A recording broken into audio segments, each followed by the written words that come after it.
کسان ہمارا پاکستان فیس بک page, YouTube channel اور ترقی پسند زمیندار گروپ میں ہم آپ کو خوش آمدید کہتے ہیں۔ اس وقت ہمارے ساتھ موجود ہیں ترقی پسند گروپ کے آنر خورشید احمد عباسی صاحب۔ السلام علیکم سر۔ وعلیکم السلام ورحمۃ یہ ویڈیو ہے جو کہ ہم نے کل پوسٹ لگائی تھی خورشید احمد عباسی صاحب سے آپ کے کیے گئے سوالات پر مبنی جوابات کی۔ تو خورشید احمد عباسی صاحب کی آپ پوسٹیں دیکھتے ہوں گے اور کیا ہی کمال کا لکھتے ہیں، لاجواب لکھتے ہیں جی، اور تقریباً زراعت کے متعلق بہت سارے موضوع کے اوپر ان کی بہت ساری پوسٹیں آپ یقینی طور پر پڑھ چکے ہوں گے اور ان سے لطف اندوز ہو چکے ہوں گے۔ سب سے پہلے آپ کے سوالات شروع کرنے سے پہلے تو میں عباس صاحب سے یہ پوچھوں گا کہ وہ جو اتنی کمال کی پوسٹیں لکھتے ہیں آخر اس کا کیا راز ہے؟ سرکار، آپ نے بڑی مہربانی کی، میری ویڈیو بنائی اور اس گروپ میں اور اپنے پیج پہ بھی اس کو شیئر کرنے کا آپ نے پروگرام بنایا، مجھے ٹائم دیا، آپ کی بڑی مہربانی۔ باقی یہ جو ہے نا، اتنا بڑا لکھنا یا ایسی تحریریں لکھنا، اس میں معلومات کا عام کسان تک پہنچانا، یہ کسی بندے کا اپنا ذاتی فن نہیں، یہ اللہ پاک کی دین ہے۔ اور نیاز مندگانہ جو عاجزانہ اس میں مزاج ہے، وہی چیز ہے جو کسان کو موٹیویٹ کرتی ہے، میری طرف راغب کرتی ہے، اور پوسٹوں کو پڑھنے کے لیے، اور اس سے جو مطمئن ہوتے ہیں وہ اپنا فیڈ بیک بھی دیتے ہیں۔ ماشاءاللہ کسانوں کا میرے ساتھ اچھا کاپریٹ اور فیڈ بیک بھی رہا ہے۔ باقی انشاءاللہ کوشش کرتے ہیں جو اوریجنل فیکٹ ہوتے ہیں انہیں کو ہی ہائی لائٹ کرتے ہیں ہم۔ صحیح ہے، چلیں تو آپ نے جو سوالات کیے تھے اب ان کی طرف آتے ہیں۔ بھائی صاحب بہت سارے سوالات ہیں آپ کے لیے، اور کچھ تو سوالات ایسے بھی آگے ہیں جو کہ آپ کی فیلڈ سے ریلیٹڈ نہیں ہیں، تو کچھ سوالات کو ہم یہاں پہ سکپ کر رہے ہیں کیونکہ وہ سوالات خاص کر دھان کے بارے کچھ سوالات آئے ہیں، ادرک کے بارے میں کچھ سوالات آئے ہیں، اور ایک دو سوالات جو کماد کے بارے میں آئے تھے، تو وہ بھائی صاحب کی کیونکہ فیلڈ نہیں ہے تو ان کو ہم سکپ کر رہے ہیں۔ باقی جو سوالات تھے ان کا ہم آپ کو عباس صاحب ان کا جواب دیں گے۔ بھائی صاحب سب سے پہلا سوال جو کاشی ملک نے کیا، گندم کاشت کرنے کا بہترین ٹائم کیا ہے؟ بہترین ٹائم جو ہے وہ آپ 25 اکتوبر کے بعد جو ہے نا 15 نومبر 20 نومبر تک بیسٹ ٹائم ہے، اسی ٹائم میں آپ کاشت کر رہے ہیں۔ ایوریج جو ہے نا انشاءاللہ آپ کو 60+، تھوڑی سی مینجمنٹ پہ غور کر لیں تو 60+ آپ لے سکتے ہیں۔ صحیح۔ اور رائے سعادت علی خان کا اگلا سوال ہے کہ کراٹھی زمین کے لیے گندم کی کاشت کے بارے میں کچھ بتائیں۔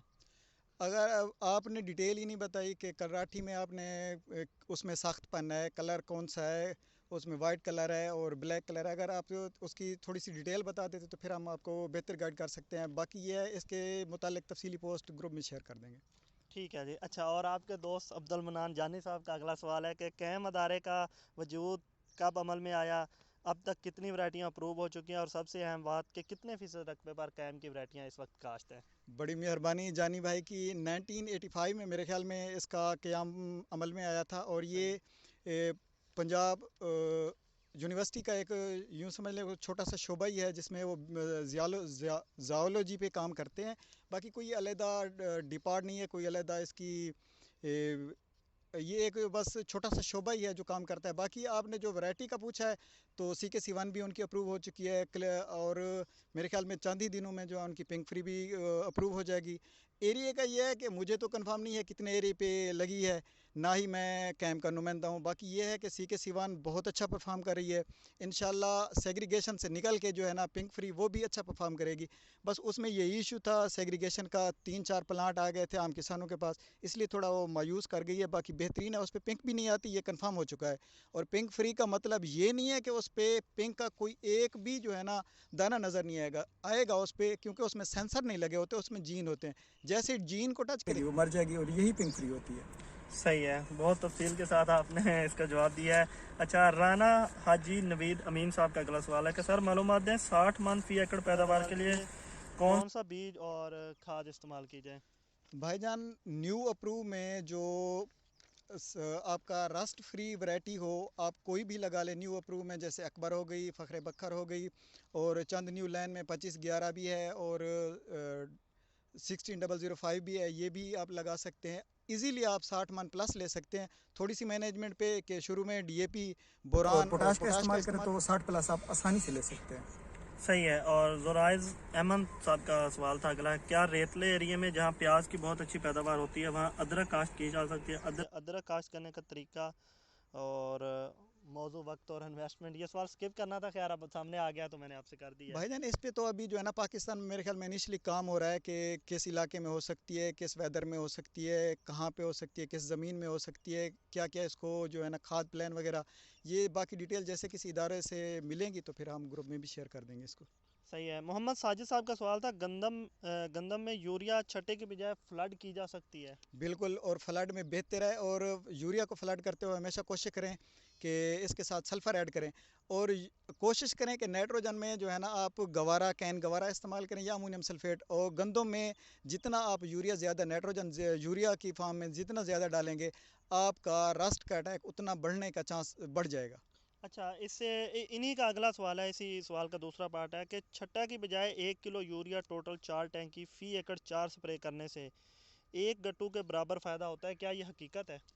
سرکار اس پہ جو ہے نا یہ ایزی کام نہیں ہے، جیسے آپ نے لکھ دیا، آپ اس کو سپرنکل یا ڈرپ اریگیشن پہ اگر کرنا چاہیں تب تو ممکن ہے، نہیں تو کوئی بندہ ایسا کر ہی نہیں سکتا، اور بہت یہ مشکل کام ہے، اور نہ ہی نائٹروجن کو آپ نے نینو میں تبدیل کر دیا ہے کہ وہ ایزیلی اتنا کور ہو جائے گا. یہ بہت مشکل کام ہے، یہ نہیں ہو سکتا. محمد شفیق صاحب کا سوال ہے کہ ان 4 کاموں میں کون سا کام کرنا چاہیے؟ کاروبار، نوکری، جانور پالنا، کاشتکاری کرنا، گھر میں جانور رکھنا.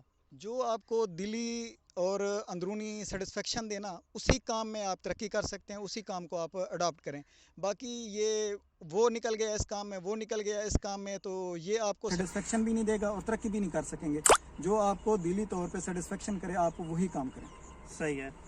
حسن ریاض صاحب کا اگلا سوال ہے، 25 نومبر کے آس پاس کاشت گندم کو آخری پانی کب لگائیں اور کہ پیداوار متاثر نہ ہو اور گندم گرنے سے بھی بچ جائے؟ گندم کو آخری ٹائم پانی لگانے کا کوئی ٹائم نہیں ہوتا، اس کو دیکھ کر ہی آخری پانی لگایا جاتا ہے. جیسے سٹا اس کا دانہ دودھیا حالت میں ہو اس کو آخری پانی لگا دیں، بالکل اور صحیح. یہی ٹائم ہوتا ہے. باقی یہ ٹائم کہ 15 مارچ ہو، 16 مارچ ہو، 10 مارچ ہو، یہ ٹائم جو ہے نا کچھ بھی نہیں ہے، صرف اس کو دیکھ کے اس کی حالت اس کی کنڈیشن دیکھ کے آخری پانی لگایا جاتا ہے. صحیح ہے. اچھا، محمد جمشید صاحب کا اگلا سوال ہے، اور زیادہ تر سوالات بھی گندم کے حوالے سے ہیں. گندم کس طریق سے کاشت کی جائے؟ اکبر، غازی، فخر بکر میں سے کون سی کاشت پہلے کریں؟ اور کھاد پلان کا بھی پوچھ رہے ہیں. تاریخ تو وہ آپ کو بتا دیا، 25 اکتوبر سے جو 20 نومبر تک ہے، یہ بیسٹ ٹائمنگ ہے، اسی ٹائم میں آپ کاشت کر لیں. اور جو یہ اپروو ورائٹی ہیں نا، اکبر سب سے بیسٹ ہے، پھر فخر بکر دیکھ لیں، اور اس کے بعد نیو لائن میں بھی کوئی آپ اڈاپٹ کر سکتے ہیں جس کو مرضی آئے. صحیح. باقی اس کا آگے کیا تھا سوال کا؟ ان کا سوال تھا کہ اکبر، غازی، فخر بکر میں کون سی پہلے کاشت کریں؟ اکبر بہتر ہے، پھر فخر بکر، اس کے بعد غازی کو جو ہے نا لیٹ میں تھوڑا سا کاشت کریں، کیونکہ وہ اس کے گرنے کے زیادہ چانس ہوتے ہیں، جتنا لیٹ ہوگی اس کا قد اتنا چھوٹا رہے گا. اچھا، رائزڈ بیڈ پر گندم کی کاشت کے بارے میں آپ کا کیا سوال ہے؟ نیاز علی کا یہ سوال ہے جی، رائزڈ بیڈ پر ہی. سرکار جتنا آپ نے ایزیلی چھوٹا سا سوال کر دیا ہے، یہ اتنا سوال چھوٹا نہیں ہے، اس کو صحیح. لمبی ڈیٹیل اور لمبا تجربہ، اور یہ بغیر تجربے کے آپ یہ کام کر ہی نہیں سکتے، اور کامیابی بھی اس میں مشکل ہے. ہاں اگر آپ صحیح کا ہے. تجربہ ہے اور اس کے علاوہ آپ رائس بیڈ پہ اگر کچھ سبزی وغیرہ کاشت کرتے ہیں تو پھر یہ آپ آسانی سے کام کر سکتے ہیں، لیکن یہ بہت مشکل کام ہے. آپ اس کو چھوڑ دیں اور جیسے روایتی طریقہ اور باقی علاقہ چل رہا ہے اسی طریقے پر ہی رہیں. صحیح ہے. اسد سنجرانی صاحب کا سوال ہے کہ اسد سنجرانی صاحب کا اگلا سوال ہے، میری زمین بہت زیادہ ہارڈ ہے، پانی کا بھی بہت پرابلم ہے، جرمینیشن بھی کم ہے، اگر 100% ہو بھی جائے تو فصل جلنا شروع ہو جاتی ہے اور اینڈ میں 25% بچتی ہے اور کہیں پہ فل بھی بچ جاتی ہے. تو اس کے لیے وہ طریقہ کاشت پوچھ رہے ہیں، کھاد پلان پوچھ رہے ہیں، اور یہ بھی پوچھ رہے ہیں کہ کیا یہاں پہ آم کا باغ لگ سکتا ہے؟ کافی لمبا سوال ہو گیا. آم تو بڑی مشکل ہے، جس میں آپ عام فصل ہے گندم اس کو کاشت نہیں کر سکتے، تو آم کا تو باغ مشکل ہے. باقی آپ اس کو لیب کروا لیں، کوئی ایک بندہ اتنا نہ تو مہارت رکھتا ہے اور نہ ہی اس نے آپ کا دیکھا ہوا ہے زمین کا اسٹرکچر کیسا ہے. باقی آپ پہلے لیب کروا لیں، لیب کے بعد پھر آپ زراعت دفتر چلے جائیں، ان سے معلومات لے لیں، پھر وہ آپ کو بہتر گائیڈ کر سکیں گے. صحیح. لیب کے جو رزلٹ ہیں ان پہ وہ ہاں ان پہ فوکس گائیڈنس کریں. بہتر ہاں ہو جائے گی. صحیح ہے. محمد اشفاق علی کا اگلا سوال ہے، گندم کا جوہر بیج کیسا ہے؟ اچھا ہے، اور تقریباً کوئی 2-3 سال پہلے آیا ہے. بس وہی ہے کہ نیو پہ چلے جائیں، اور پرانی جو ہے ان پہ رسٹ کا اٹیک زیادہ ہو جاتا ہے، اور جس کو کور کرنا پھر عام کسان کے بس میں نہیں ہوتا، اور ہم پری ایمرجنسی کچھ کرتے نہیں. جب رسٹ آ جاتی ہے تو پھر ہمارے لیے مسئلہ پھر وہ دوبارہ جاتی ہی نہیں ہے. محمد اشفاق علی کے ساتھ فواز احمد صاحب کا بھی یہی سیم سوال ہے، شاید انہوں نے کاپی کیے ہوئے ہیں ایک دوسرے کے، کاپی پیسٹ نیچے انہوں نے کر دیا ہے. گندم دسمبر کی کون سی تاریخ کو کاشت کر سکتے ہیں اور کھاد پلان تاکہ گرنے سے ان کی گندم بچ سکے؟ 15 دسمبر سے پہلے کاشت کر لیں تو اچھی ایوریج آ سکتی ہے. 15 کے بعد ویسے میں نے بذات خود جو ہے نا